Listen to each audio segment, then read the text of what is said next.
Boa tarde a todos.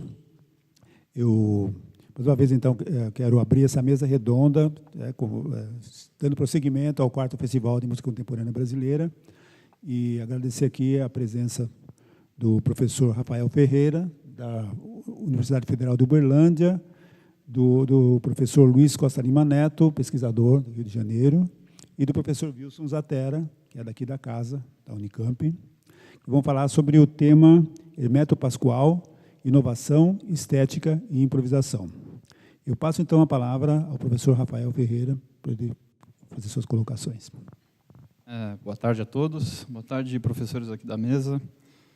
É um prazer estar aqui. Queria agradecer o convite, primeiramente, da organização, da Thaís, em especial, e a iniciativa de incluir o Hermeto nesse Festival de Música Contemporânea na verdade, uma inclusão muito mais do que merecida, né?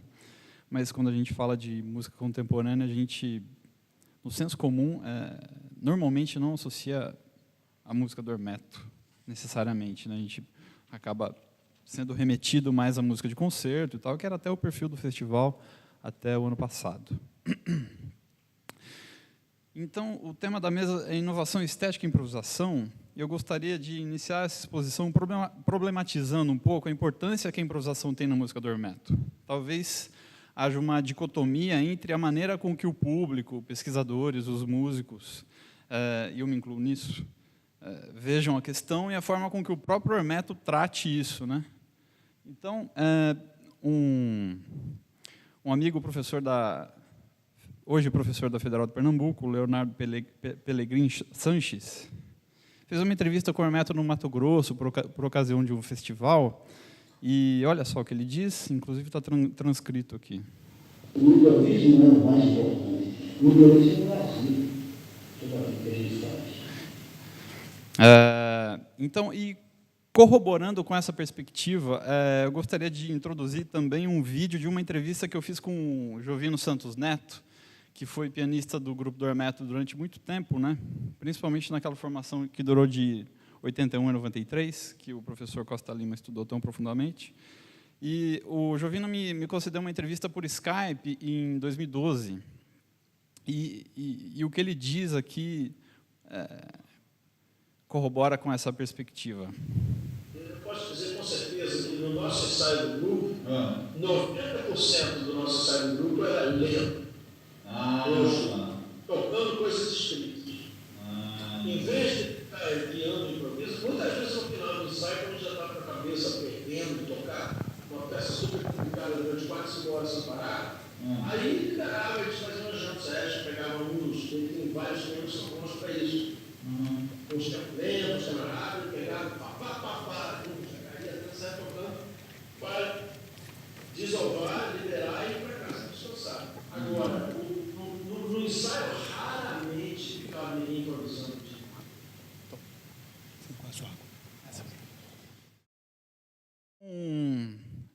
Talvez pelo fato daquele grupo não ter contemplado a improvisação na sua rotina de ensaios, assim como uma coisa regular e tal, grande parte, se não a totalidade dos solos improvisados dos discos que foram gravados por esse grupo foram registrados por meio do processo de overdub, né?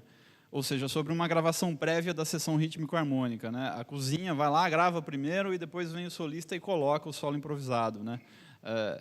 Que é uma coisa que no jazz, por exemplo, é pouco comum, né? O mais comum que a gente pode observar é todo mundo gravar ao vivo, gravar junto, né?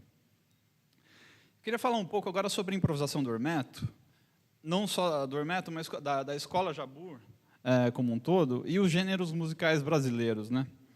Porque norteando a improvisação e também a interação entre os músicos tem os conhecimentos musicais e culturais que são compartilhados entre os músicos. E apesar de, no senso comum, a improvisação musical ser frequentemente associada à liberdade, intuição, em algumas correntes sociomusicais é difundida a noção de que cada gênero deve ter abarcados no discurso musical improvisado elementos pertencentes ao seu próprio universo, né? É o que os músicos chamam de linguagem, né? Geralmente no intuito de se referir à utilização de elementos mais facilmente associados a um gênero musical. Assim, ao mesmo tempo em que a atividade criativa é inerente à praxe do improvisador, pode-lhe ser atribuído um certo referenciar a valores e padrões relacionados a gêneros da música popular, que, né, por meio de um senso comum que nem sempre é uniforme e consensual entre os próprios músicos, né?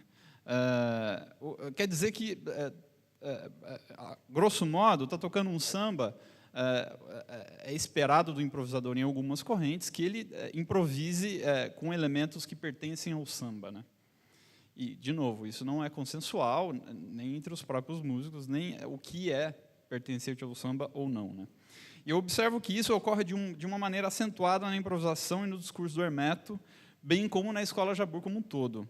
Os gêneros da música brasileira popular servem como referenciais para a construção coletiva, norteando certa recorrência de elementos musicais nos discursos improvisados dos músicos.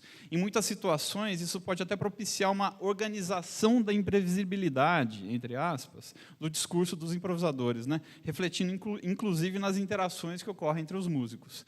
Então, sobre esse assunto, eu queria colocar de novo um trecho de uma entrevista que o Leonardo Sanches fez com o Hermeto lá em 2007. É muito importante você sentir para cada estilo o que você vai fazer, as frases que você vai fazer para cada estilo. Já os americanos ensinam as frases, faz aquela sequência de frases que para você empregar quando tiver aquele acordo. Quando tiver nesse estilo, você faz essas frases. E a gente, na nossa escola, universal, tem que estudar tudo, para se ligar no estilo da música, para não fazer frases que não tem nada a ver com aquilo. E agora eu gostaria de expandir o assunto improvisação para além dessa acepção primeira que a gente tem quando pensa nesse conceito dentro da música popular, que diz respeito normalmente a uma criação ou recriação melódica em tempo real sobre um contexto harmônico formal pré-estabelecido. Um traço da improvisação na obra do Hermeto como um todo diz respeito ao fato da seção rítmico-harmônica, ou cozinha, ou base, também improvisar o tempo todo. Pegando aqui um gancho no que diz lá o Paul Berliner, o etnomusicólogo Paul Berliner, no seu livro Thinking Jazz, que foi publicado em 96, de que a cozinha no jazz executa o tempo todo padrões de acompanhamento que são improvisados o tempo todo. Como a gente pôde ver, no grupo do Hermeto não se ensaiava muito a improvisação. E eu tenho uma hipótese de que a forma contrapontística que a cozinha se comporta nas composições, que é inclusive um fator a que o Jovino se refere no vídeo, quando fala de músicas super complicadas, etc., enfim, essa forma da cozinha tocar nos arranjos acabou inspirando um jeito de tocar também nas sessões de improvisação, né? É possível observar no grupo do Hermeto um comportamento da base que compreende passagens imitativas, interjeições e preenchimentos que podem partir de qualquer instrumentista, como indução a combinações musicais ou resposta a um estímulo que a priori vem do solista. Na música brasileira popular, a gente tem distintas concepções de comportamento da cozinha. Em algumas vertentes se prioriza uma maneira de tocar que é mais lisa, né? Em que o comportamento mais recorrente da base engloba principalmente o groove e o comping, em uma disposição no espaço sonoro em que as ações musicais da cozinha normalmente não se sobrepõem à linha melódica desenvolvida pelo improvisador. Isso é diferente do estilo mais incisivo que é adotado na Escola Jabur e na música do Hermeto. Na proficiente improvisação praticada na música do Hermeto, há tanto estratégias, dispositivos e práticas que já são disseminadas, como também a exploração de ideias que são pouco recorrentes em outras linhas estético-musicais, notadamente quando a gente fala da música brasileira popular, instrumental. Uma outra coisa que é possível observar é que a adesão de um músico a um gesto musical executado por outro performer se dá, em certa medida, até pela eloquência do evento que é proposto, o que inclui, em muitas situações, a gestualidade corporal que engloba toda essa ação musical. A partir da análise de trechos de um solo improvisado do Hermeto, eu pretendo discutir um pouco essa questão da improvisação na música dele, a partir de uma perspectiva mais ampla, em que todos os músicos envolvidos na performance estão improvisando também. Então, eu vou mostrar aqui alguns trechos e depois o solo completo, transcrito.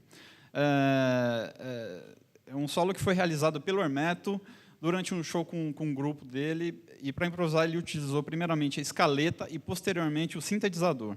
A apresentação foi realizada no Sesc Interlagos, em São Paulo, em 2003, e foi transmitida ao vivo pelo extinto programa Bem Brasil, que era exibido pela TV Cultura.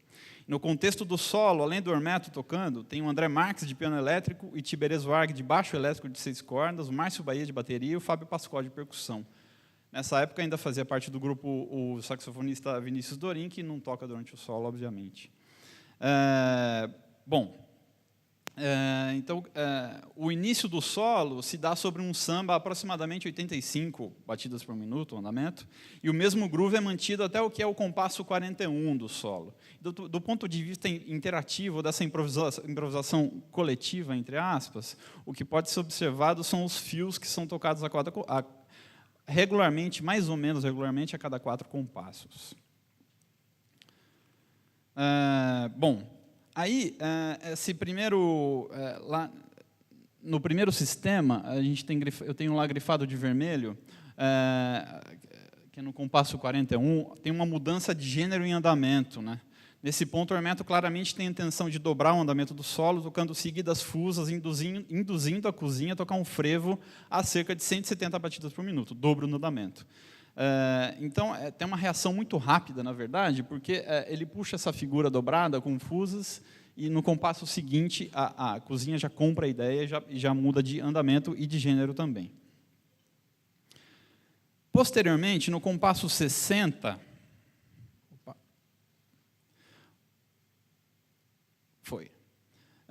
o Hermeto toca um fraseado que remete ao baião.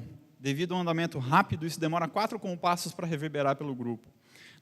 No compasso 63, 3 compassos depois, o Márcio Bahia toca um fio, que é uma preparação para a mudança que vai ocorrer de gênero, que vem no compasso seguinte. E no compasso 64, 4 compassos depois, toda a base passa a tocar o baião que foi proposto. Nesse evento, as reações e respostas musicais se dão de acordo com a carga semântica do gesto musical que as induzem. Ou seja, os músicos da base tocam determinado gênero de acordo com o material utilizado pelo solista, que remete de novo àquele trecho de entrevista que eu coloquei. Eu considero tal ponto importante, especialmente saliente no que tange a uma caracterização da improvisação na música do Hermeto. Posteriormente, entre os compassos 75 e 76, o Hermeto toca um fragmento melódico que ele fica reiterando, repetindo até o primeiro tempo do compasso 82. Isso está ali no primeiro sistema, no último contratempo do primeiro compasso, que é um motivo que começa no contratempo, tem 2 semicolcheias e uma semínima. Essa reiteração utilizada pelo Hermeto induz uma ação do pianista, do André Marques, o que, formando uma cadeia de ações interrelacionadas, reverbera na performance do Márcio Bahia, do baterista. O pianista toca respostas rítmico-harmônicas ao solo e de forma a preencher os espaços deixados pelo solista. E nesse trecho, o Márcio Bahia adota uma postura mais incisiva no modo como ele toca a bateria, indo de encontro à pontuação rítmica tocada por Marques ao piano elétrico. Tiberê e Fábio, baixista e percussionista, mantêm o groove de baião. Eu destaco nessa passagem um procedimento interacional que se salienta em performances ao vivo de grupos pertencentes à Escola Jabur, ou de grupos que se baseiam na música do Hermeto, ou no próprio grupo do Hermeto. Eu considero um importante traço dessa corrente estilística a forma como se complementam as partes improvisadas por todos os instrumentistas, que é o que acontece nesse caso, né? Ação e reação, né? A ideia do preenchimento, que inclusive o Itiberê, já é uma ressignificação, o Itiberê chama de picadinho, é um exercício que eles fazem, etc. A linha do solo induz um contraponto rítmico por parte do pianista, que, por sua vez, provoca, além dos acentos, um aumento de energia por parte do batera. Essas 3 linhas distintas ganham força com a regularidade do groove, que é mantido pelo Itiberê e pelo Fábio. E nesse trecho, a partir da superposição de estruturas exposta na figura, é possível identificar a intersecção de interações locais entre alguns sujeitos, Hermeto, André e Márcio, e a manutenção da estrutura do groove por outros sujeitos, Fábio e Tiberê, né, evidenciando uma divisão de tarefas aí nessa relação contrapontística, ou nesse todo do grupo, né. Posteriormente, na Anacruz do compasso 85, o Hermeto utiliza em seu fraseado um material melódico que contrasta com aquele que ele vinha empregando chegando até aqui, né, até esse trecho, que remete ao baião, de novo, optando por uma passagem com semicolchês seguidas.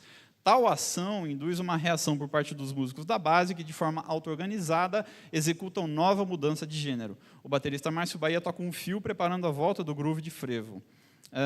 E o Fábio, o percussionista, volta a tocar o reco-reco, que é um instrumento bem recorrente no frevo também. Eu considero que o modo como as sequências de ações e acontecimentos se retroalimentam no jeito desses músicos tocarem e improvisarem gera nuances de energia musical, evidencia ainda a sinergia existente no grupo.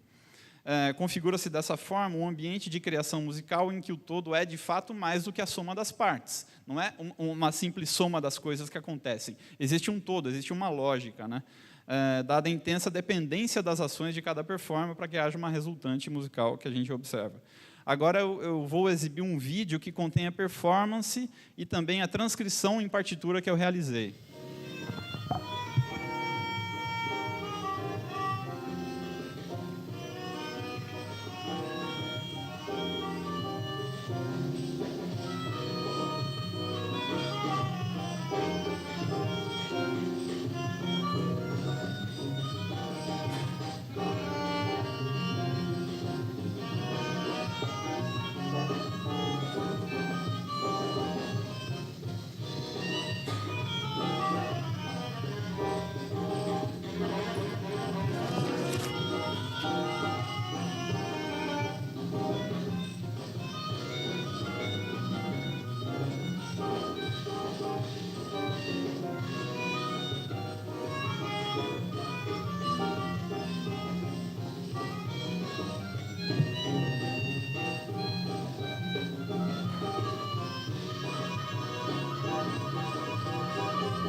Eu gostaria de finalizar essa exposição com um breve comentário sobre a questão da inovação estética, até porque eu estou do lado de duas autoridades aqui no assunto, e sua relação direta com o rótulo adotado pelo Hermeto para tratar da sua música, o tal do rótulo música universal.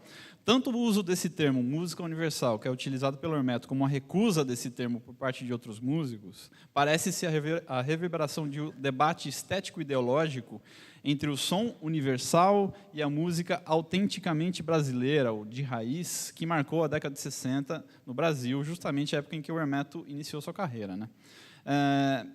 Queria falar rapidamente de alguns elementos técnico-musicais que podem ajudar a descrever o estilo do Hermeto. Então, a própria notação musical é uma coisa que, como pode ser observado no próprio calendário do som, que o colega apresentou a comunicação aqui anteriormente.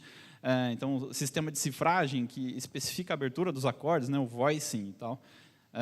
As denominações próprias para as figuras rítmicas mais recorrentes, o garfinho, né, que é a figura semicolcheia, colcheia, semicolcheia, ou as pontuadas, as penduradas, a frequente utilização de gêneros provenientes da região nordeste do Brasil, como o baião, maracatu e frevo, e a performance de gêneros brasileiros adaptados a compassos mistos, principalmente 7/8 e 5/8.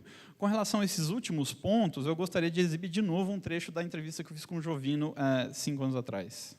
Foi por intermediamento que a gente aprendeu muita coisa nordestina, dos ritmos, aprender a tocar samba, aprender a tocar maracatu, frevo, forró, machiste. Ele sempre mostrava assim, a base da música E dá um sentido, né? De forma que, sem querer fazer uma coisa muito folclórica, ele da música, mas aí é raro o tema do Hermeto começar num estilo e terminar naquele estilo. Sim, Ele se misturar, ele faz 3 compassos, depois já está em outra, ele já faz mais outra, ou seja, ele é muito inquieto nesse sentido. E é bom, porque aí ele mostra, ele sabe misturar essas coisas, todas as influências, sem ter que dizer, não, eu sou músico de maracatu, só toco maracatu.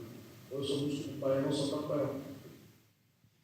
Então, a concepção musical do Hermeto não necessariamente se enquadra em nenhum modelo disseminado, até, né, ele iniciar a sua carreira. E eu acho que fica evidente, observando entrevistas e a própria discografia dele, que desde a sua juventude ele se interessava pelas misturas e uso de elementos diferentes, mesmo em contextos musicais como os regionais. Aí tem uma fala dele aqui com relação a isso, que está diretamente relacionada ao tema da nossa mesa aqui.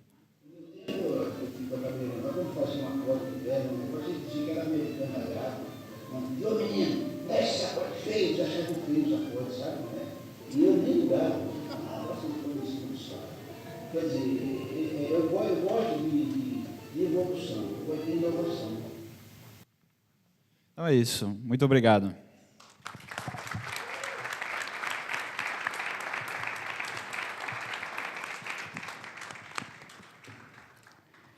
Obrigado, Rafael. Então, última forma. O Wilson Zatera. Boa tarde a todos. Queria dizer, primeiramente, eu queria agradecer muito a Thaís, a Fernanda, ou seja, a produtora, por esse convite. Apesar de estar muito nervoso, é um prazer estar aqui com vocês, encontrar o Lima Neto pela primeira vez, que eu já conheci ele, porque a minha dissertação se baseou muito nos conceitos dele. Para quem não sabe, eu sou deficiente visual total, e eu vou contar um pouco da minha história, que teve muita influência do Hermeto. Talvez que ele não se lembre, mas em 89 eu encontrei o Hermeto em Porto Alegre. Eu estava estudando violão clássico naquela época. E eu conversei com o Hermeto e eu falei que tinha muita vontade de ir para os Estados Unidos para aperfeiçoar meus estudos, principalmente pelo sentido do braille, de recursos, que me desse mais subsídio para mim poder estudar. Eu sou violonista, ou era, né? Agora faz tanto tempo que eu não toco. E aí o Hermeto falou uma coisa que me marcou muito. Ele falou assim, se eu fosse para os Estados Unidos, não era para aprender, era para mostrar, na verdade, o que eu era para mostrar o meu trabalho. Tirando o lado que eu estou anos-luz longe da genialidade dele, isso me marcou muito, e foi o que aconteceu. Em 97, eu fui aceito, ou aprovado, no California Institute of the Arts, em Los Angeles, onde eu comecei a estudar guitar, multifocus guitar, e world music, né? Que tinha jazz, que tinha todas essas coisas. Mas antes disso, antes de ir para os Estados Unidos, eu já tocava algumas músicas do Hermeto, como a gente chama de ouvido, porque eu não tinha acesso a essas partituras para ler as melodias ou harmonias. E quando eu cheguei nos Estados Unidos, dentro da Cal Arts, eu comecei a mostrar para os meus colegas as músicas do Hermeto, e nós começamos a tocar muito as músicas do Hermeto. E aí surgiu uma discussão bastante interessante. Mesmo o pessoal sendo pessoal craque do jazz, que conhecia muito, eles tinham muita dificuldade de tocar a música do Hermeto. Tá, mas o que é isso? Aí que comecei a me interessar. Aí muita gente definia a música do Hermeto como Brazilian Jazz. Tá, eu digo, mas por que Brazilian Jazz? Qual a definição? Porque eu sempre me fixei e sempre estudei muito e gostei dos arranjos do Hermeto. Antes da improvisação, como o Rafael falou aí, muito bem, eu gostava sempre os arranjos que ele fazia para as músicas. E aí eu fui aprovado para o PhD em etnomusicologia em Seattle, onde mora o Jovino. Então, várias coincidências, né? Eu fui na cidade que morava o Jovino e comecei a estudar com o Jovino também. Foi aí que eu comecei a ter acesso ao material do Hermeto Pascoal. Foi nessa época que eu tive acesso, por exemplo, ao Tudo é Som, que aí, como eu estava falando para o Lima Neto, eu transcrevi algumas músicas em braille, e uma das músicas que eu mais toquei, e ainda continuo tocando, é Campinas. O nome da música, coincidentemente, é Campinas. E fiz análise harmônica, tentando entender um pouco da linguagem do Hermeto Pascoal, da música O Ogro, na Guaribada da Noite. Depois a gente começou a estudar também outras músicas como O Farol que Nos Guia, e uma série de músicas que foram me dando essa convicção. Aí eu comecei a falar com um pessoal do jazz. O que achavam da música do Hermeto? Se era uma música jazz. Se eles consideravam a música do Hermeto jazz. Eles diziam, sim, ele pode ter muitos elementos do jazz, mas eles têm alguma coisa a mais, que é alguma coisa lá de vocês, lá do Brasil. Então, quando eu fiz a minha dissertação em Seattle, eu tinha que botar a música do Hermeto dentro de uma abordagem teórica. Eu não podia só chegar lá e dizer, não, é por isso que a música do Hermeto. Eu tinha que botar dentro de uma perspectiva antropológica. Foi aí que, estudando a Roberto da Mata, que eu comecei a ver a relação do Brasil, como o Brasil é. Por favor, você podia segurar o microfone para mim? Deixa eu ver aqui. Tá. Sem querer, a minha ideia nunca foi, e isso eu discutia muito com o Jovino, categorizar a música do Hermeto dentro de uma perspectiva nacionalista, que, como o Jovino falou, isso ele nunca não aceita e seria totalmente contrário, porque se falarmos que o Hermeto Pascoal compôs 50 maracatus, ele é um compositor de maracatu? Não. Ele tem outras coisas. Ele tem 100 choros compostos. Ele tem 50 músicas para Big Band. Ele tem 200 músicas para tudo que é tipo. Então, como é que a gente podia englobar a música dele, já que dentro da universidade a gente precisa de uma definição? Aí eu botei dentro do sentido da liminaridade, ou seja, a liminaridade fala que quando um elemento está entre dois ou mais campos semânticos excludentes entre eles mesmos. Então, isso encaixa perfeitamente na definição da música do Hermeto Pascoal. Desculpe, eu sempre falo Hermeto Pascoal, do Hermeto, vamos abreviar um pouquinho, né? Do Hermeto na música universal, ou seja, o próprio Jovino me falava que o Hermeto tem suas raízes profundas na música do Nordeste, mas daí ele foi colocando mais elementos que engloba desde a música popular brasileira, desde o jazz a outros estilos. Por exemplo, ele tocou com o Fafá Lemos, ele aprendeu música cigana, música espanhola. Tudo isso ele foi juntando, e isso combina, fecha com a teoria da ideia porque nós somos um país híbrido. O intermediário aqui no Brasil é uma característica nossa, ou seja, nós aqui, entre o branco e o preto, nós temos o mulato, nós temos a feijoada na culinária, nós temos aqui os paradoxos que se juntam, o catolicismo e os orixás, a Umbanda. Ou seja, elementos cruciais da nossa sociabilidade são compostos de elementos intermediários.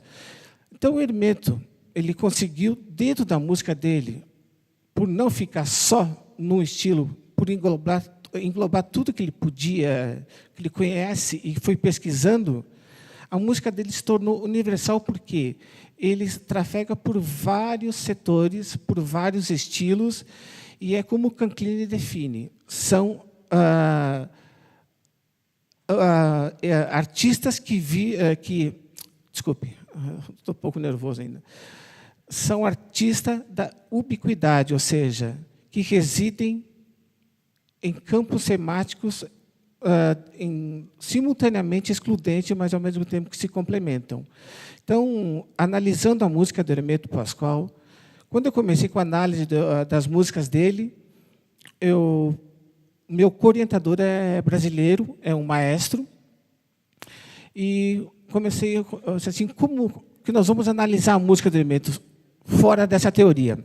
Ele falou, ouve as músicas do Hermeto e vai escrevendo o que você sente com essa música. O que isso te passa? Escreve sobre cada instrumento, sobre como os instrumentos são combinados, como é feito o arranjo, o que tem de elementos. E uma das músicas que eu analisei foi Slaves Mass, que é uma música que engloba todos esses elementos, que inclusive o Lima Neto, o Lula, né, desculpe, né, ele analisa também num dos artigos dele que tem elementos paradoxais, por exemplo, como a música africana, a música católica da igreja, você tem superposição de sons, vários timbres, você tem diferentes ambientes de som. E numa conversa que eu tive com o Hermeto em 2005, eu confirmei uma das coisas. A música dele sempre trouxe muitas imagens para mim. Muitas cores, E isso, a música, além de Slaves Mass, eu analisei Dança da Selva na Cidade Grande, que é uma narrativa. É como se fosse uma novela de rádio. Você vai vendo, ouvindo os elementos e formando a imagem em sua cabeça. O velório, por exemplo, é outra que o Jovino confirmou a história sobre o enterro na cidade do Nordeste. Aí entra você começa com as garrafas de água afinada, depois você tem uma full orchestra com a brass session. Você tem eu botei a Rabeca na minha pesquisa, mas o Lula me corrigiu que é Safo, né? Todo aquele clima, toda aquela história que vai formando.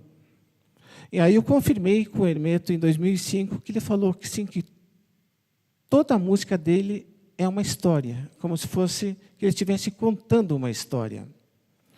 Então, por exemplo, se você puder, Rafael, colocar um pouco da música aí, Slaves Mass.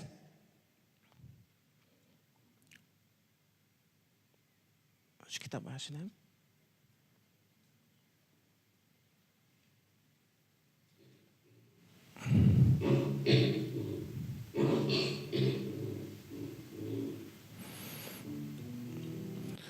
Vocês veem que começa num clima meio que recitativo, meditativo,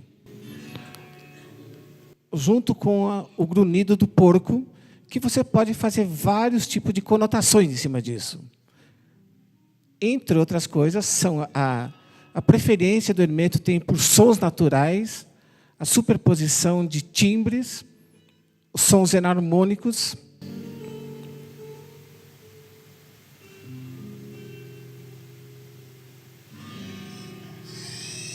Aqui o porco começa a grunhir mais alto, que vai dando uma sensação quase que de desespero, de angústia, de alguma coisa assim. Isso pode lembrar, por que não dizer, o casco dos animais sobre um piso. Aqui você tem um ritmo bastante animado, onde que a percussão está bastante prominente. Além de você ver que são linhas melódicas que vão se juntando, formando uma harmonia extremamente complexa.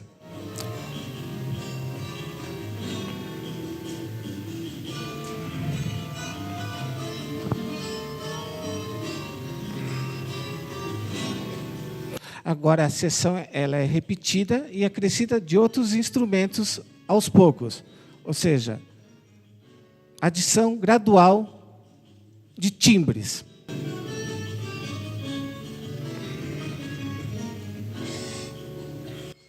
Agora nós vamos ter outros elementos paradoxais entrando aqui. Como se fosse uma música, um ritual africano, que são compostos de motivos musicais curtos e repetitivos. E a percussão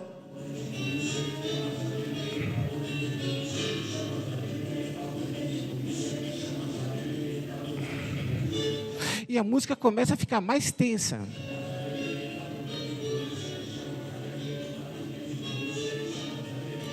E a dissonância vai aumentando, que vai dando uma sensação mais de...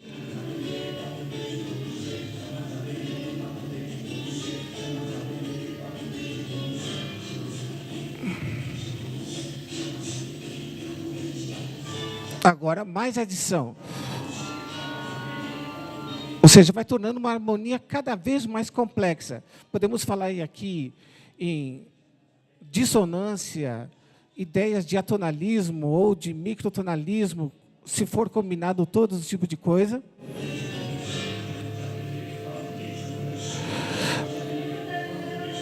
Ó, já uma outra seção em que pode lembrar o confinamento dos escravos, o sofrimento dos escravos, ou um estado de transe, ou um estado de alucinógeno. Aí podemos ir pelo lado fenomenológico, interpretar como sofrimento dos escravos, como as condições de vida que eles viviam, que entra num transe ou num estado de alucinógeno de sofrimento. Ó.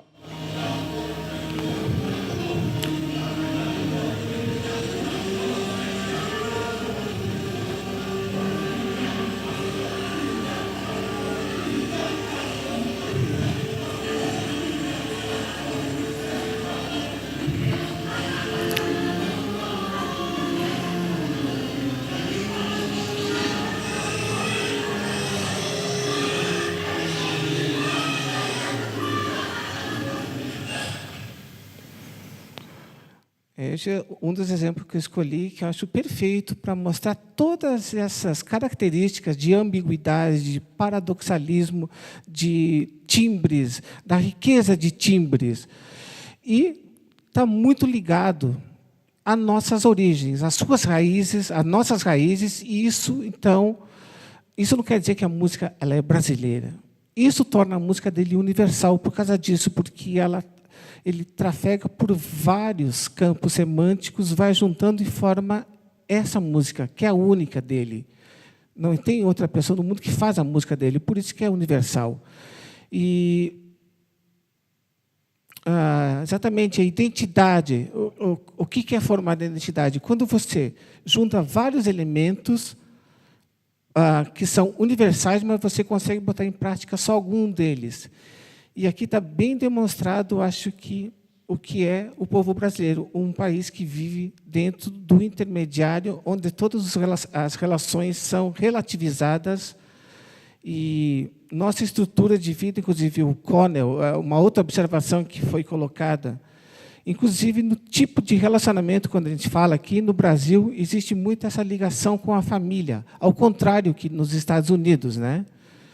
Que o Lima Neto também comenta sobre esse negócio. Então, todas essas características presentes no meio sociocultural brasileiro estão presentes de uma maneira ou outra na música do Hermeto, bem como aspectos da música do mundo inteiro. Acho que é isso que eu gostaria de falar. E obrigado. Obrigado, Wilson.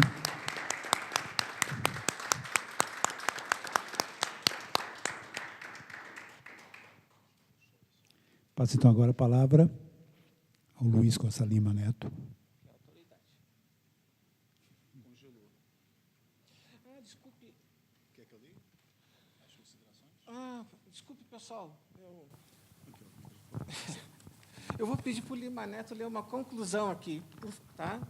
Desculpe estar interrompendo, mas como eu fui um pouco breve, é só para...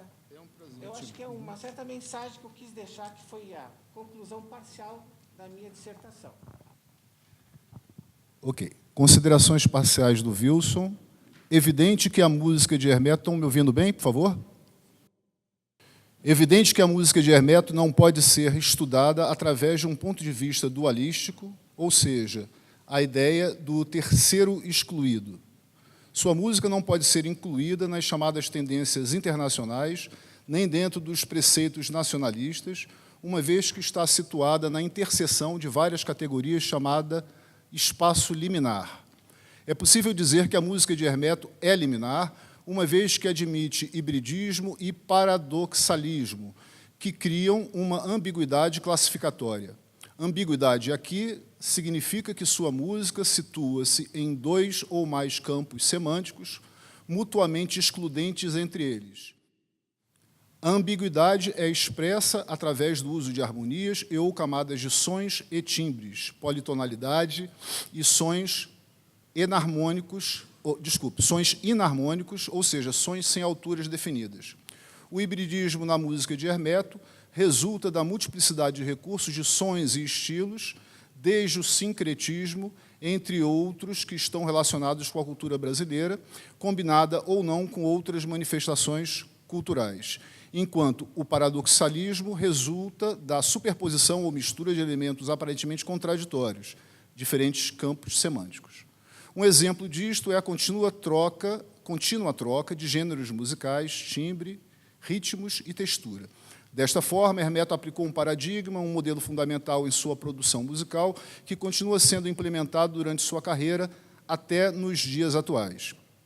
Através desse paradigma, Hermeto tem misturado sons não convencionais com convencionais, regional, nacional, internacional e elementos universais, tais como o uso de ruídos, material folclórico brasileiro, o experimentalismo, o uso de sons exóticos e uma multiplicidade de gêneros musicais. Não queremos, neste trabalho, enquadrar a música de Hermeto numa perspectiva nacionalista, pois essa é muito ampla e abrangente para defini-la em uma categoria específica, mas sim em enfatizar em sua música a maneira como ele trabalha com diversos tropismos de brasilidade, demonstrando a vitalidade da expressão artística brasileira. Embora a música de Hermeto fundamenta-se na música do Nordeste, ele transcende as ideias de fronteiras geográficas, ideológicas e estilísticas, recusando-se a restringir-se a um gênero, estética ou identidade musical pré-estabelecidos. Consequentemente, podemos afirmar que sua música é arte liminar, ou seja, arte feita por artistas que residem no limite ou na interseção de várias tendências, artistas da ubiquidade. Paulo.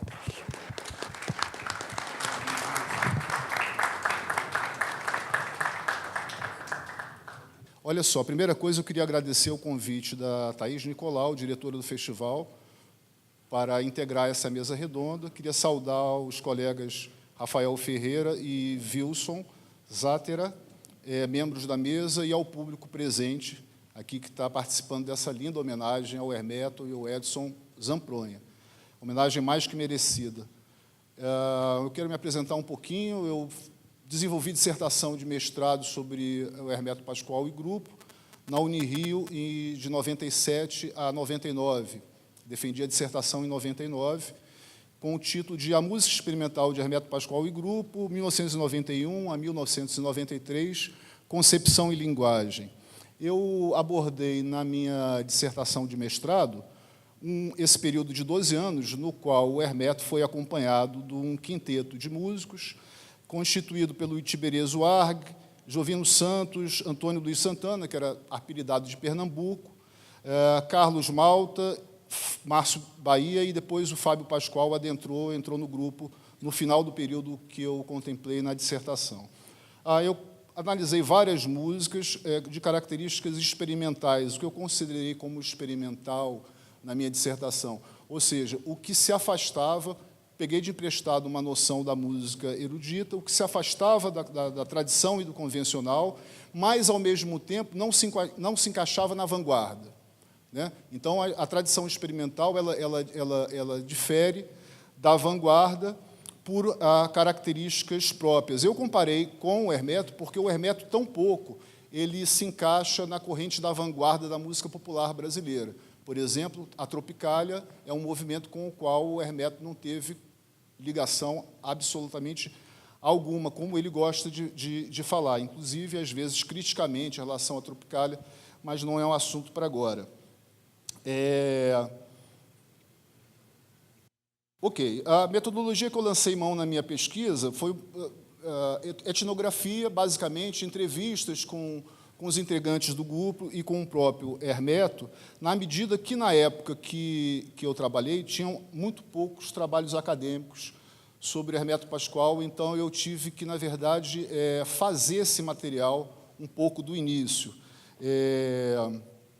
Além disso, transcrição e análise dessas músicas que eu analisei, músicas mais experimentais dentro do repertório do Hermeto e Grupo, de 81 a 93. Meus objetivos na pesquisa eram analisar a concepção dessa linguagem. Como ocorreu essa concepção dessa linguagem musical gravada, espelhada nessas músicas? E duas questões, então, me moveram, ou seja, a primeira dizia respeito à concepção experimental do Hermeto, ou seja, como é que o Hermeto elaborou essa linguagem, esse sistema musical, ou melhor, antissistema musical, que o caracteriza, né, e que o torna único. Como é que ele concebeu isso? Né? E a segunda, quer dizer, para responder essa questão de como o Hermeto desenvolveu a concepção dele, por sugestões dos músicos, eu voltei para a infância do Hermeto. Então, fiz algumas entrevistas com o Hermeto, com os músicos do grupo, e sempre tentando prestar atenção na história, um pouco no mito. No mito não é no sentido falso, não, mito de origem, nesse sentido que eu estou falando. No sentido de mito de origem, que o Hermeto sempre conta a mesma história. E a história é: eu nasci em Olho d'Água da Canoa, me mudei para a Lagoa da Canoa aos 10 anos, aos 14 anos eu fui para o Nordeste. Na minha terra, lá com mato, eu tocava flautinha, eu era albino, era albino, e por conta do problema da sensibilidade ao sol, a gente se refugiava debaixo das árvores, e eu tocava, enquanto meu pai estava na roça, eu tocava flautinha com os pássaros, né, o que já é uma coisa um pouco extraordinária, né? Você pensa, que pitoresco tocar flautinha com os pássaros, né? Mas quando você vê um vídeo do Hermeto em duo com os animais, aí você começa a ter noção de que, enfim, há alguma coisa estranha nesse ser aí, né? Tocava flautinha com os pássaros, legal, como Orfeu, não é?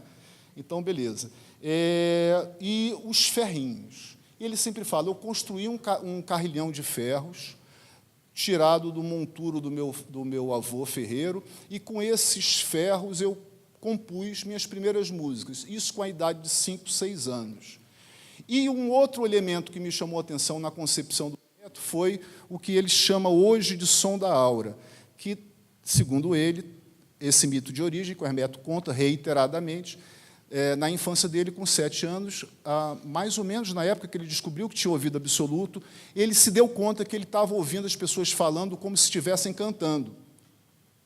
E isso pareceu a ele um pouco extraordinário, e ele comentou com a mãe. A mãe falou: que isso, meu filho, você está ficando aluado? Está ficando doido? E ele continuou com essa dúvida, interessante, ele continuou com essa dúvida sobre o estado auditivo dele durante 40 anos. Então, em 1984, ele gravou o primeiro som da aura, que é o Tiruliruli, uma gravação de um gol do Sócrates, narrado pelo Osmar Santos, no qual, finalmente, ele tentou provar para as pessoas que ele não estava doido, como a mãe dele falou quando tinha 7 anos de idade, e que as pessoas realmente cantam quando falam. Certo? Então, eu parti dessa tríade experimental, ou seja, o som da aura, os sons dos animais e os sons dos ferros, para começar, então, a entender a concepção desse músico, que, na maturidade, é o nosso Hermeto Pascoal, com uma bagagem musical muito grande, é um migrante nordestino, é bom que se diga isso, sem nenhum elitismo, é o nosso, maior compositor brasileiro vivo, eu acho, e um dos maiores compositores de todos os tempos, eu acho também, e, para mim, também por isso é uma honra estar aqui. E a responsabilidade de nós três de apresentarmos uma contribuição, apareceu o PowerPoint, uma contribuição à altura do compositor do que a gente está tratando aqui. E a segunda questão é como é que essa concepção ela redundou numa linguagem musical nas músicas. E, para isso, eu entrevistei todos os músicos do grupo, transcrevi as músicas e colhi as partes com os elementos do grupo, na medida que não há grades. Não há uma partitura que o Hermeto faz para um grupo. Não, ele ia criando, improvisadamente, podia-se dizer, cada linha. Ele chegava no ensaio e falou, o teclado é isso. Pronto. Escreveu, ok. O baixo, enquanto isso, está fazendo tal coisa. E assim as partes iam sendo criadas. Eu tive, então, que reconstituir essas partes para ter ideia do resultado final. Ok. O resultado a que eu cheguei é que esses sons dos ferros, da fala humana e dos animais, e, auxiliado por sua percepção ampliada e pelo ouvido absoluto, Hermeto Pascoal encadeia, sobrepõe e funde estes e outros sons não convencionalmente considerados como música aos instrumentos convencionais. Assim como um ruído natural e cotidiano pode ser misturado a um som de altura definida, Hermeto Pascoal mistura gêneros e estilos musicais locais, regionais, nacionais e internacionais em sua música universal. Bom, eu queria botar um exemplo aqui, tirado do vídeo Hermeto Campeão, de 1981, no qual o Hermeto está solando, improvisando nos ferros, no jabu, e a voz dele em off fala um pouco sobre a experiência de passar os sons inarmônicos. Depois eu vou entrar um pouco mais nessa questão dos sons inarmônicos, que é isso, né? Para sanfona de 8 baixos, para pé de bode. Então, assim, ele começou a dialogar entre os polos do que ele chama natural e convencional, né? O natural atonal e o convencional tonal e modal. Ele funde esses dois espectros na música dele. Para mim, isso é a grande invenção do Hermeto. Eu, com 15 anos de idade, já saía para o mundo todo, né? A gente chama agora, assim, procurava dentro da praia dos caras, no vídeo, aí eu procurava ferro, pedaço de ferro, e juntava aquilo, pegava a sanfona e começava a bater nos ferros, soltava os ferros assim, no cimento, então de cada ferro eu tirava um som diferente, o som do próprio ferro, eu passava no instrumento. Quer dizer, isso é uma coisa que já tem desde a infância, é uma coisa natural. Porque a coisa natural não quer dizer que sou canto, sou mago. Natural, eu acho que é aquilo que vem naturalmente. Quer dizer, então eu faço isso, posso estar aqui, de repente estar no meio da cidade também, no centro da cidade. Também, se for pensar outras coisas, eu vou ter ação, pode ter ação, e outras coisas.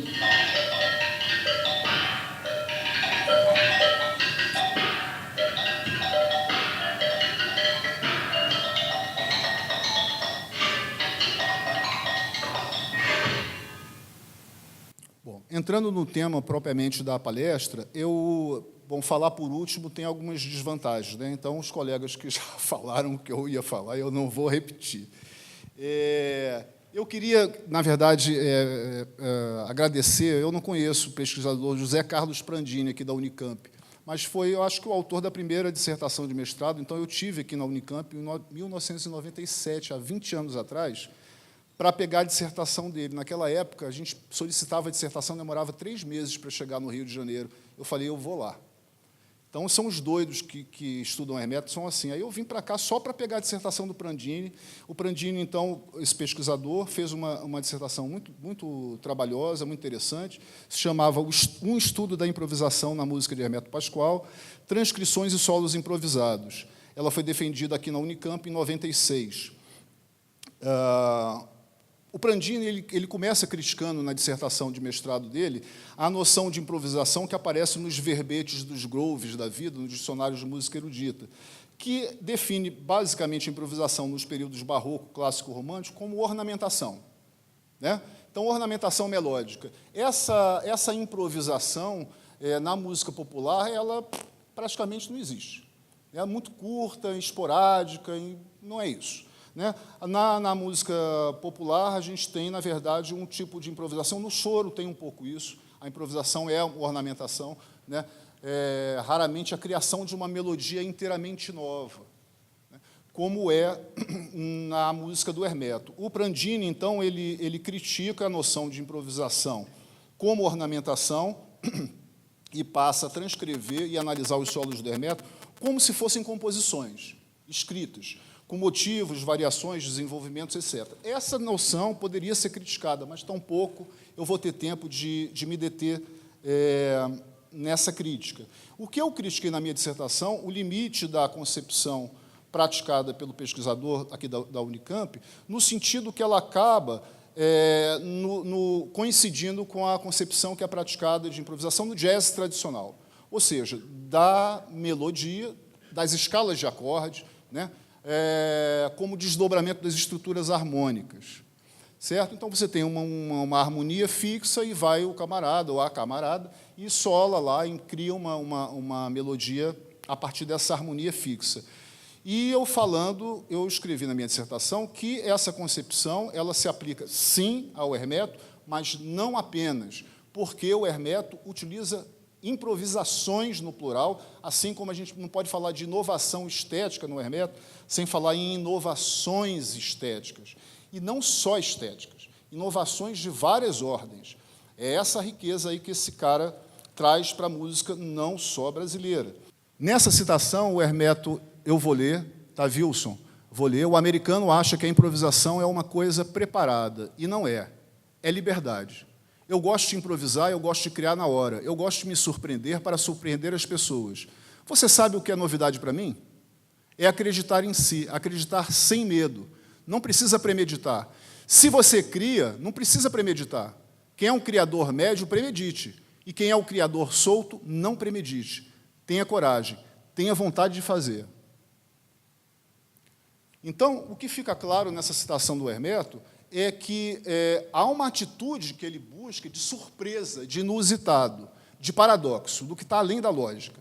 Isso tem uma dimensão um pouco religiosa também, que eu não sei se eu vou conseguir chegar no tempo que eu tenho. Mas ele lança a mão desse curto-circuito racional para atingir uma outra coisa, uma potência que eu acho que é uma potência espiritual. A música universal, para ele, tem a ver com isso, com essa dimensão espiritual. Mas não apenas. Também é uma dimensão política, também é uma dimensão econômica e também é uma dimensão estética. Né? Ok. Então, dita essa citação, a busca pelo surpreso, pelo inusitado, então, ela afeta tanto a improvisação como a composição do Hermeto. E não apenas isso está presente na vida dele. Quando ele dá uma entrevista, ele começa a falar uma coisa, daqui a pouco você vê que ele vai para um outro assunto completamente diferente. Se o repórter não estiver muito concentrado, a entrevista desanda completamente. Porque a cabeça dele faz assim, ele é uma rapsódia ambulante. E na música ele é uma rapsódia também. Né? Não é verdade? Quando você conversa com ele, você vê isso. E é complicado conversar com o Hermeto. Né? Quando não dá para ele fazer o som da sua aura na hora que você está falando. Aí você já não sabe nem mais o que você está dizendo, porque você começa a ouvir nota, Ok, para exemplificar um tipo de... Eu selecionei vários tipos de improvisação, mas eu trouxe um tipo de improvisação para vocês verem que está no áudio aí. É o Remeleixo, foi gravado no Festival de Montreux, e que não tem... Talvez, na primeira parte, você pudesse até falar que podia ser parecido com jazz, na medida que você tem lá um baixo fazendo um ritmo de baião, uma harmonia lá improvisada com poucos acordes e o Hermeto improvisando. Só que, se a gente reparar bem, o Hermeto está utilizando um recurso, que é um recurso que ele fala, a improvisação norte-americana me influenciou harmonicamente, e só, porque ritmicamente é muito pobre. Então, a improvisação que me interessa ritmicamente é a improvisação da música brasileira, isso ele falou para mim.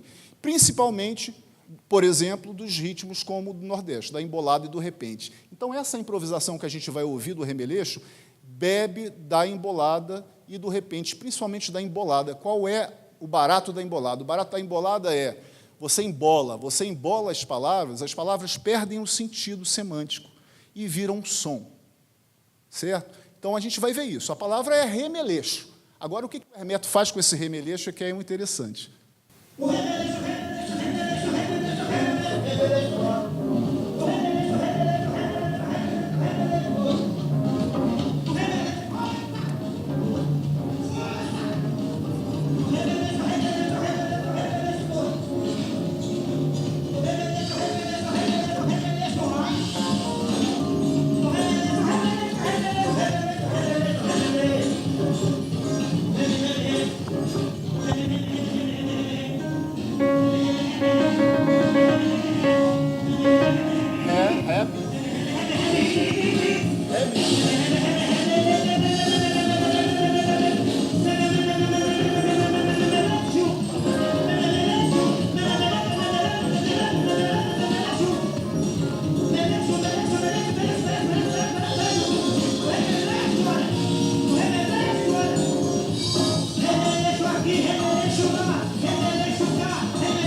Atenção.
Então, você tem a primeira e a terceira parte do improviso, que você pode até falar, tá, pode ser jazz, desdobramento de escala de acorde, mas você tem aquele meio lá, que é o quê? Defina aquilo. Sério, não é retórico. Tem alguma definição? Eu não tenho. Porque ele mistura oração, ele mistura reclamação. Se a gente tiver o trabalho de pegar essa gravação e botar em rotação lenta, você vai ver muitas coisas que ele está falando ali. Então, mas ele fala isso num andamento que ele estava, na altura que ele estava, é musical, né?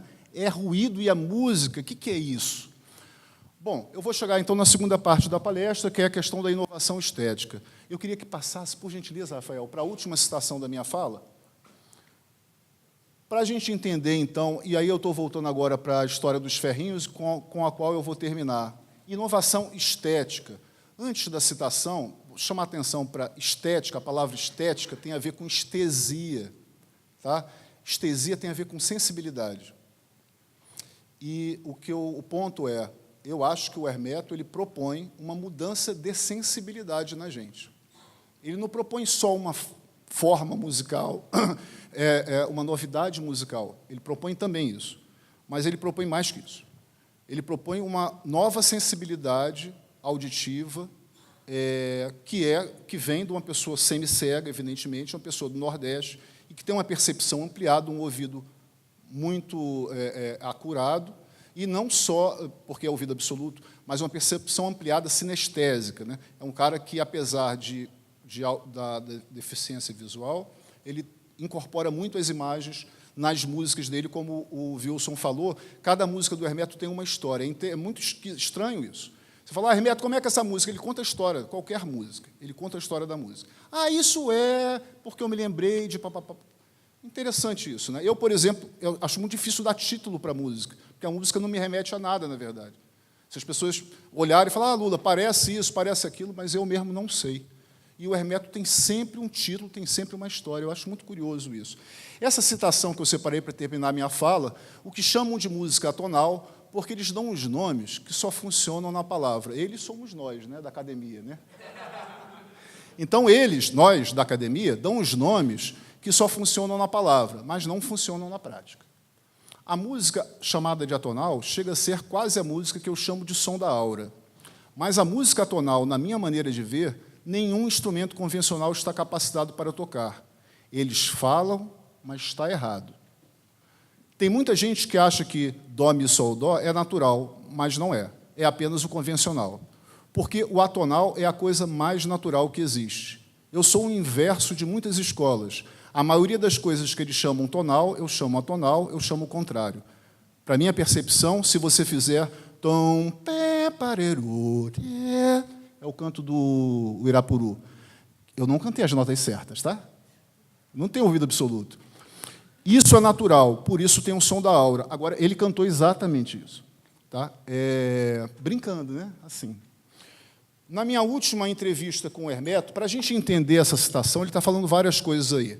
Tá? Então, para explicar isso, eu, no meu desespero de estudante de mestrado, eu levei, no final da dissertação de mestrado, um sininho de mesa para o Hermeto, para testar, para saber até que ponto era a percepção dele. Porque eu falei, dissertação inteira que ele tinha ouvido absoluto, que ele ouviu os parciais, os espectros do som. Imagina, coisa que a gente nem sonha, que ele ouve as pessoas falando e ouve melodias. Chegou no final da minha dissertação, eu falei, será?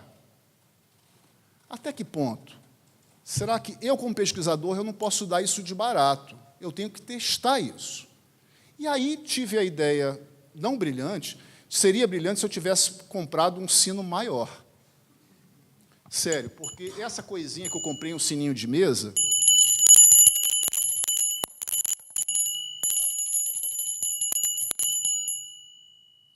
é muito agudo, certo? Então, antes de eu ir para a casa do Hermeto, na última entrevista, eu descrevo essa experiência na minha dissertação. Tem tempo para terminar? Hã? Tudo isso? Olha, consegui. Ensaiei, deu certo. Levei, eu estou brincando, gente, porque tudo isso a gente passa, né? Aprende a casar, fala no tempo e tudo. Parece impossível no começo, né? Então, levei esse sininho para ele e eu falei, eu vou testar a percepção do Hermeto. E a minha falha foi ter comprado um sino tão agudo. Por que acontece? É um Fá sustenido 6, isso. E, quer dizer, eu achava que era, né? Ele me elucidou o que era isso, na verdade. E aí os harmônicos, os parciais, né, os parciais inarmônicos desse som metálico, eles estão muito agudos, eles já estão na faixa quase do ultrassom. Então, quando eu toquei isso para o Hermeto, o que aconteceu? Eu tinha duas questões, então. Eu queria saber, se ele identificava a nota sem instrumento nenhum, que é a característica do ouvido absoluto. Automaticamente, você diz, a nota é tal. Né? E eu queria testar mais, eu queria testar se ele era capaz de perceber os parciais desse som. Porque quem leu a minha dissertação, ou terá a grata surpresa de ler um dia, brincadeirinha, vai ver que eu falo muito sobre harmônicos, sobre parciais, sobre sons inarmônicos, sons harmônicos. Né? Sons harmônicos são os sons que a gente considera convencionalmente como música. Eles obedecem uma multiplicação por números inteiros do som mais grave, que a gente chama de fundamental. Né? Então, você tem dó, oitava acima, você tem sol, você tem dó de novo, você tem uma terça maior, uma quinta justa, uma sétima menor, e aí vai, daqui a pouco aparece a nona, lá para cima. Né? A 11ª, que é mais ou menos, é meio desafinada, meio destemperada. E eu estava falando na minha dissertação o tempo todo que o Hermeto recebeu a influência de sons inarmônicos. Certo? Então, eu levei esse sininho para ele. Quando eu puxei ele estava em frente ao piano dele e, de cara, ele...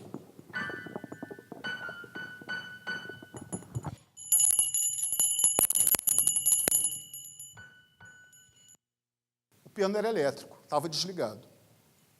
Aí, bom, a questão do ouvido absoluto estava resolvida. Porque foi interessante. Eu peguei ele, Fá sustenido ficou batendo lá, mas ele não ficou satisfeito, não. Aí eu fiquei rindo, eu falei, ué, ele falou, não está saindo som. Eu falei, está desligado o piano, Hermeto. Eu falei, ih, rapaz, é mesmo. Aí ligou. Foi ótimo, porque apesar dele tocar o instrumento estava desligado. Então, para os meus objetivos, funcionou o teste. Né? Embora não façam o mesmo teste que eu. Se vocês forem testar o ouvido absoluto de alguém, façam 10 notas diferentes, né? Não uma só, mas eu, naquele momento, eu não sabia como fazer. Então, eu tentei. Depois é que eu fui ler teste de ouvido absoluto e aprender um pouco mais sobre...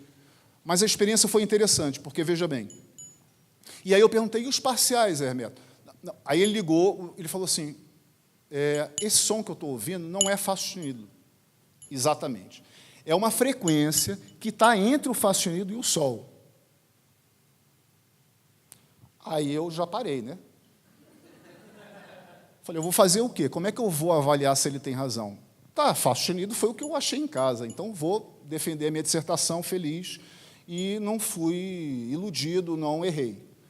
E foi isso. Aí perguntei dos parciais, ele falou, meu filho, não tem muita coisa aí, não. Aí eu achei tão frustrante a resposta. Estava esperando ele dizer, eu estou ouvindo uma nona menor, estou ouvindo. Não, tem muita coisa aí, tem razão. Depois, 10 anos depois, eu analisei no computador esse som. Porque não existia tecnologia na época que me permitisse fazer o que eu fiz, que é análise espectral. Você pega o espectro, bota no computador, o computador monta a série inarmônica ou harmônica daquele som, seja qual for.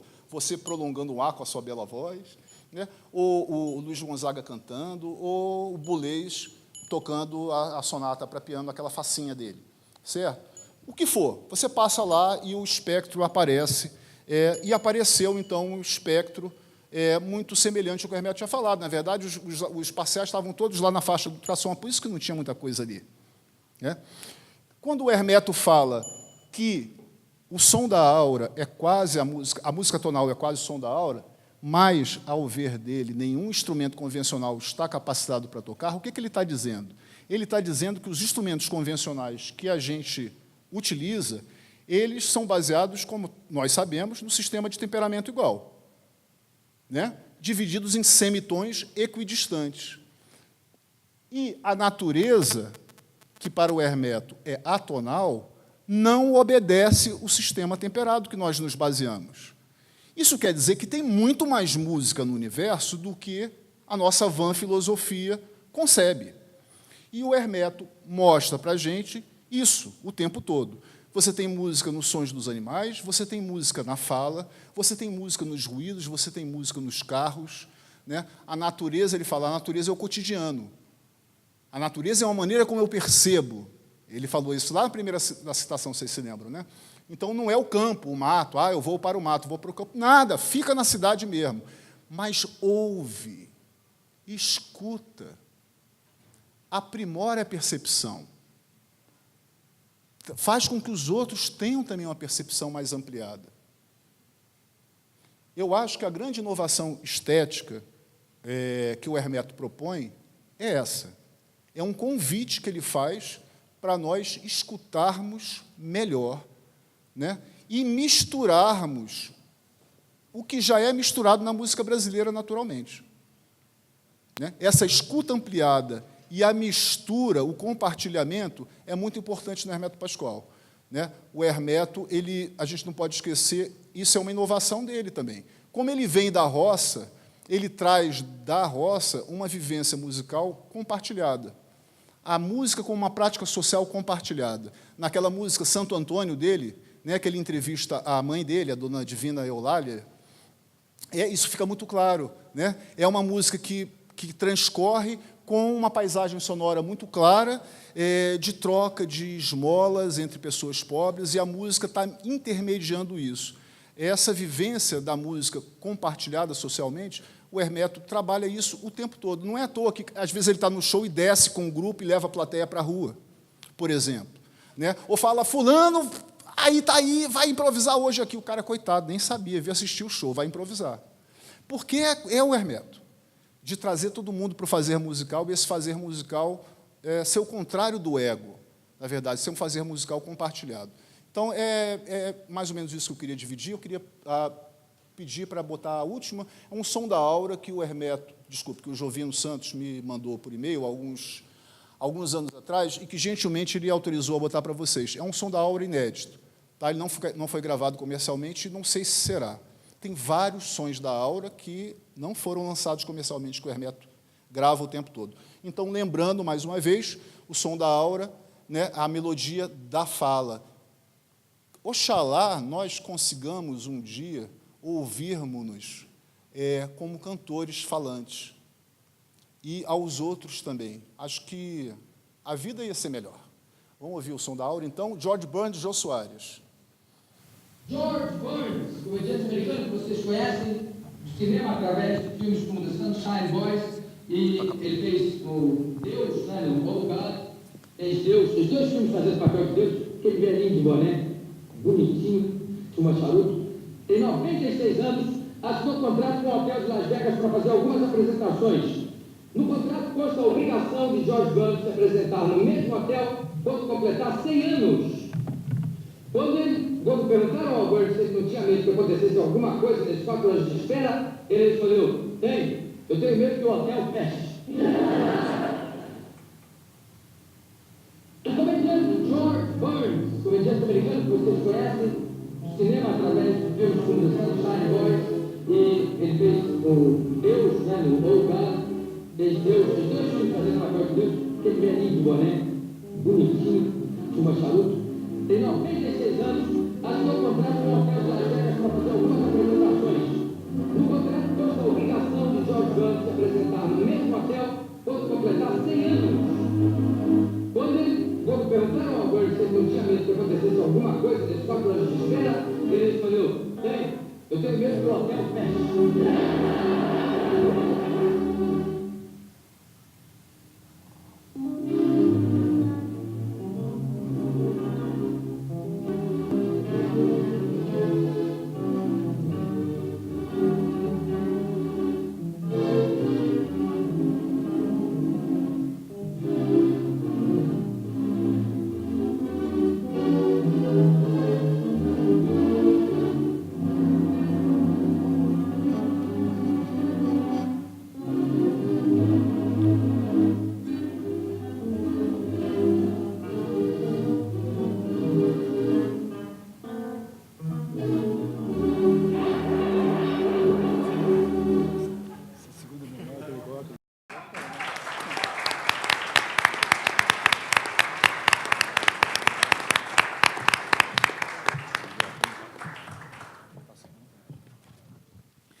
Obrigado, Luiz.